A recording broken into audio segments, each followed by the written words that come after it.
बहुत समय पहले की बात है। एक गांव था जिसका नाम सपनों का गांव था। इस गांव की खास बात यह थी कि यहाँ हर रात जादू होता था। जैसे ही रात का अंधेरा फैलता, गांव के लोग एक अद्भुत दुनिया में प्रवेश कर जाते थे। गांव के बीचों बीच एक पुरानी हवेली थी। हवेली में एक बूढ़ा जादूगर रहता था। उसका नाम था विजय बाबा। विजय बाबा की उम्र का कोई अंदाजा नहीं था, पर लोग कहते थे कि वो सैकड़ों सालों से इस गांव में रह रहे थे। हर रात जब चांद पूरा होता, विजय बाबा गांव के चौराहे पर आते और एक बड़ा सा जादुई पुस्तक खोलते।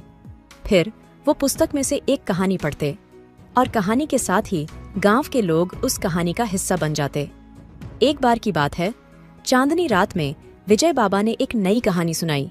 कहानी एक बहादुर युवक की थी जिसका नाम था आरव। आरव ने सुना था कि गांव से दूर एक गहरी खाई के उस पार एक जादुई किला है। आरव ने ठान लिया कि वो इस किले तक पहुंचेगा, पर उसके रास्ते में कई चुनौतियां थीं। सबसे पहली चुनौती थी भ्रम का जंगल। ये जंगल इतना घना था कि यहाँ हर रास्ता दूसरे से मिलता जुलता था। आरव ने अपने साहस से रास्ता ढूंढा और जंगल पार किया। फिर उसे मिला अग्नि का दरिया। यह दरिया बेहद खतरनाक था। उसकी लपटें आकाश को छू रही थीं। आरव ने अपने दिल की सुनते हुए अपने भीतर के डर को जीत लिया और दरिया को पार कर लिया। आखिरकार आरव पहुंच गया उस खाई के पास। खाई के इस पार एक पुराना पुल था, पर पुल के दोनों छोर पर दो बड़े अजगर पहरा दे रहे थे। आरव ने अपनी बुद्धि का इस्तेमाल किया। उसने अजगरों को शांत करने के लिए अपने पास की मिठाई दी और पुल पार कर लिया। जैसे ही आरव ने किले के दरवाजे पर कदम रखा, दरवाजा अपने आप खुल गया। अंदर एक बड़ा सा हाल था और उसके बीचों बीच एक चमचमाता हीरा रखा था। उस हीरे को छूते ही आरव के सामने एक जादुई परछाई प्रकट हुई। तुमने अपनी बहादुरी और बुद्धि से इस किले तक पहुंचा है। यह हीरा तुम्हारे साहस का इनाम है। आरव ने हीरे को उठाया और वापस गांव की ओर चल पड़ा।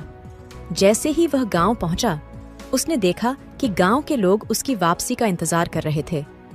आरव ने विजय बाबा को हीरा सौंप दिया।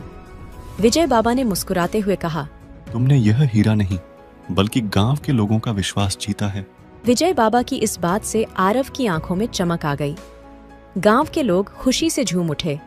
तभी विजय बाबा ने अपनी जादुई पुस्तक बंद की और कहा, आज की कहानी यहीं समाप्त होती है, पर याद रखना, हर कहानी में एक नया सबक होता है। गांव के लोग अपने अपने घर लौट गए, लेकिन उस रात की कहानी उनके दिलों में हमेशा के लिए बस गई। आरव ने हमें सिखाया कि सच्चा साहस और विश्वास ही सबसे बड़ा खजाना है। विजय बाबा की कहानियां हमेशा लोगों को एक नई दृष्टि देती थीं, और सपनों का गांव हमेशा उन जादुई कहानियों में खोया रहता था जिन्हें विजय बाबा अपने दिल से सुनाते थे। यही कहानी की असली जादूगरी थी। यही था विजय बाबा का असली जादू। वीडियो देखने के लिए धन्यवाद। अगर आपको यह वीडियो पसंद आया हो तो कृपया इसे लाइक करें और हमारे चैनल को सब्सक्राइब करें ताकि आपको हमारे नए वीडियो की सूचनाएं मिलती रहें। नीचे दी गई घंटी के आइकन पर क्लिक करना न भूलें। कमेंट में बताएं कि आपको वीडियो कैसा लगा। अगले वीडियो में मिलते हैं फिर से ऐसे ही किसी और कहानी के साथ।